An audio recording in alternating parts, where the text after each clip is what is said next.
quero te atualizar sobre o São Paulo com dois nomes especulados nas últimas horas. Renier e Lincoln interessam mesmo. Para completar, te explico quais são as três posições em que o São Paulo ainda busca reforços, as últimas do mercado, bastidores, finanças e muito mais. Fala aí pessoal, sou Jorge Nicola, bem-vindos a mais um vídeo do canal, sempre bom ter vocês por aqui, sem perder tempo, pedir para deixar like, se inscrever no canal e ativar as notificações. Hora de falar sobre o São Paulo para responder a uma boataria que começou nos últimos dias e dá conta de que o tricolor está disposto a contratar os meias Renier ou Lincoln. Você vai lembrar do Renier, jogador formado na base do Flamengo e vendido em 2020 para o Real Madrid por 30 milhões de euros. Já o Lincoln teve recentemente emprestado ao Red Bull Bragantino, pertence ao Fenerbahçe e disputou a última temporada no Hull City da segunda divisão inglesa. Passagem por lá discreta, só 11 jogos, nenhum gol e uma assistência. Não dá para dizer que nem o Renier nem o Lincoln fizeram boas temporadas. O Renier esteve emprestado ao Granada, também da segunda divisão, mas da Espanha, e por lá foi muito mais reserva do que titular. Antes de gravar o vídeo, consultei uma fonte importante do São Paulo para perguntar: vocês estão negociando com Renier ou Lincoln? E a resposta foi: nenhum dos dois faz parte dos planos. Renier com 23 anos de idade, Lincoln com 26. Já havia contado para vocês que o tricolor busca mais 3 reforços. 2 pontas, atacantes de lado de campo. O outro deve ser um volante. Thiago Mendes seria uma alternativa se topasse baixar sua pedida. Apesar de estar livre no mercado, depois de sair do Al Rayyan, Thiago Mendes está exigindo algo na casa de R$1 milhão por mês. Todos os reforços que chegarem no São Paulo a partir de agora precisarão da aprovação de Hernan Crespo. Bora mudar de assunto e falar sobre o São Paulo. Giuliano Galoppo, que teve passagem para lá de discreta pelo São Paulo, pode assegurar uma bolada ao tricolor cerca de R$20 milhões. Ele havia sido emprestado ao River Plate e está estabelecido em contrato que o time argentino tem a obrigação de comprá-lo desde que o Galoppo dispute 50% das partidas do River na temporada por pelo menos 45 minutos. Na estreia do River Plate contra o Urawa Red Diamonds, vitória do River por 3-1, ele conseguiu bater mais uma meta, mais um desses jogos que compõe a meta. Ele não começou como titular, mas entrou na volta do intervalo e teve participação importante no triunfo por 3-1.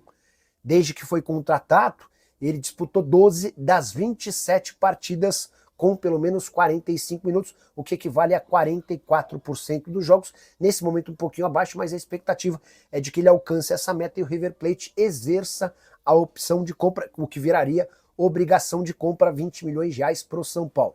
Por outro lado, Enzo Dias está emprestado ao São Paulo, pertence ao River Plate e também tem essa obrigação de compra caso dispute 50% dos jogos com pelo menos 45 minutos. Enzo Dias já tem 25 das 34 partidas. Bora falar agora sobre o São Paulo, informação importante. Quantos e quais jogadores o São Paulo busca como reforços a partir da chegada de Hernan Crespo? A resposta: 3 novos jogadores. E olha que eu nem estou contando o dinheiro, que já foi inclusive anunciado, apresentado e estreou. São Paulo ainda quer 2 atacantes de velocidade para atuar pelos lados do campo e mais um meio-campista. E é legal destacar que a pessoa do São Paulo que me passou essas informações, eu tinha perguntado se esse jogador do meio-campo era um meia. A pessoa falou: escreva meio-campistas ou fale meio-campista, até para você não errar. Fiquei com a impressão de que tá mais para um volante do que para um meio-atacante. Ainda perguntei para essa pessoa se o Thiago Mendes não poderia ser esse meio-campista que o São Paulo busca. Aí essa pessoa afirmou que as tratativas entre São Paulo e Thiago acontecem há mais de um ano, mas a pedida financeira do Thiago Mendes hoje está completamente fora da realidade do tricolor.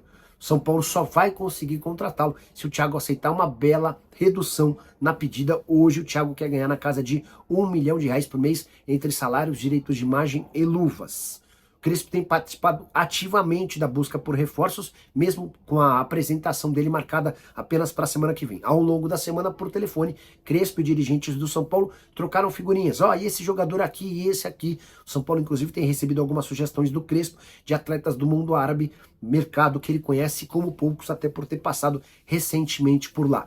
Só para completar, vale a lembrança de que o São Paulo só vai contratar jogadores que cheguem de graça e com custo salarial baixo. A realidade financeira do São Paulo não permite grandes sonhos. E aí só a última, o Biel, atacante que pertence ao Sporting, é um dos alvos. São Paulo tem negociações com o Biel, mas a coisa não avançou porque o Sporting não definiu se topa vendê-lo ou emprestá-lo. Se a opção dos portugueses for apenas pela venda, o São Paulo está fora da parada. Se houver a possibilidade de empréstimo, o Biel o São Paulo passa a ser uma possibilidade real para a contratação do ex-atacante do Bahia.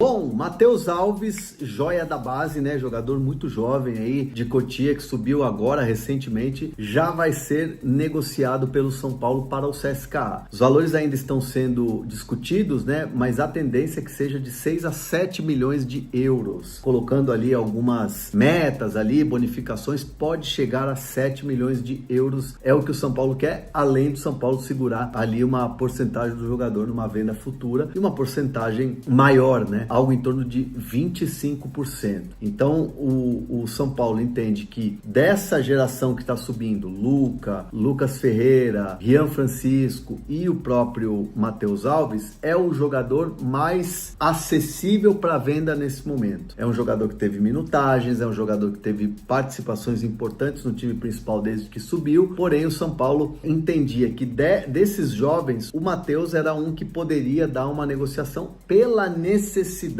que o São Paulo tem de vender um atleta. E até mesmo a questão que é importante colocar, que o CSKA por 2 vezes modificou a oferta. Chegou uma primeira oferta muito baixa de 3 milhões de euros, que o São Paulo não quis abrir conversa. Depois, essa negociação foi para 6 e aí deve estar fechando no máximo por 7, com bônus e tal. Lembrando que tem também a porcentagem que o São Paulo vai acabar segurando. E, obviamente, internamente no São Paulo, se entende, né, que é um jogador importante, mas na posição tem outros jogadores que seriam prioridade no São Paulo nesse momento. E o Alves é um jogador jovem, é um jogador que o São Paulo poderia fazer um dinheiro aproveitando essa situação em que o São Paulo precisa fazer um caixa. Então, assim, resumindo a ópera, dos jogadores que subiram, o Lucas Ferreira, o São Paulo renovou e botou a multa lá em cima, o Rian tem uma multa, o Luca é um jogador que o São Paulo também já coloca uma multa lá em cima numa renovação de contrato. Aí, o Matheus Alves é um jogador que tá ali mais à mão para vender.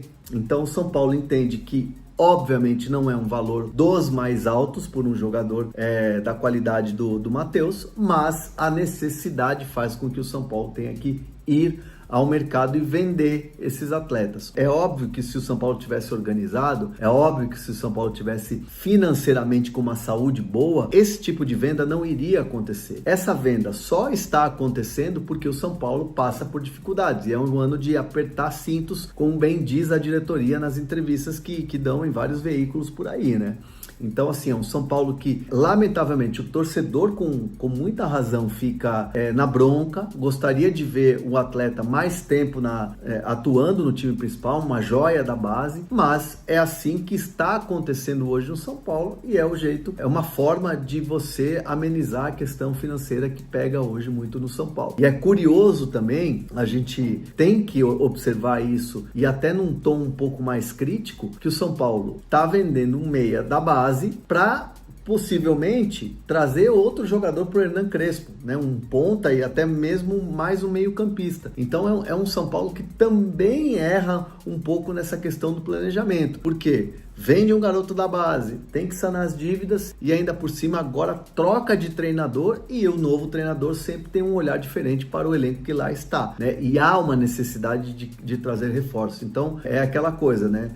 Você vê outros clubes, por exemplo, hoje a realidade é bem diferente de um Palmeiras, de um próprio Flamengo, né, um Botafogo, e o São Paulo vai aí tentando com o que dá, porque tem disputas, tem 3 frentes de disputas, o Campeonato Brasileiro fica um pouco distante, mas não dá para descartar pela posição que o São Paulo está hoje na tabela, mas a gente nem virou retorno ainda. Mas as principais Copas, né, que são as prioridades ali do São Paulo, onde tem Libertadores e também Copa do Brasil. Então é dessa maneira que o São Paulo vai, vendendo muito provavelmente, aí semana que vem vai sacramentar essa venda, o Matheus Alves para sanar as dívidas e obviamente pensando aí em reforços para Hernan Crespo. certo? Deixa eu falar de um jogador que também é da base do São Paulo e que teve um ano espetacular em 2022, marcando 18 gols aí na temporada, que é o Brenner. Jogador que foi muito bem com o Diniz aqui, é um jogador goleador, é um jogador interessante, assim, é um jogador moderno. Foi pro Cincinnati dos Estados Unidos, do Cincinnati ele foi comprado, né, pelo Cincinnati por 13 milhões de dólares, junto ao São Paulo. Depois ele foi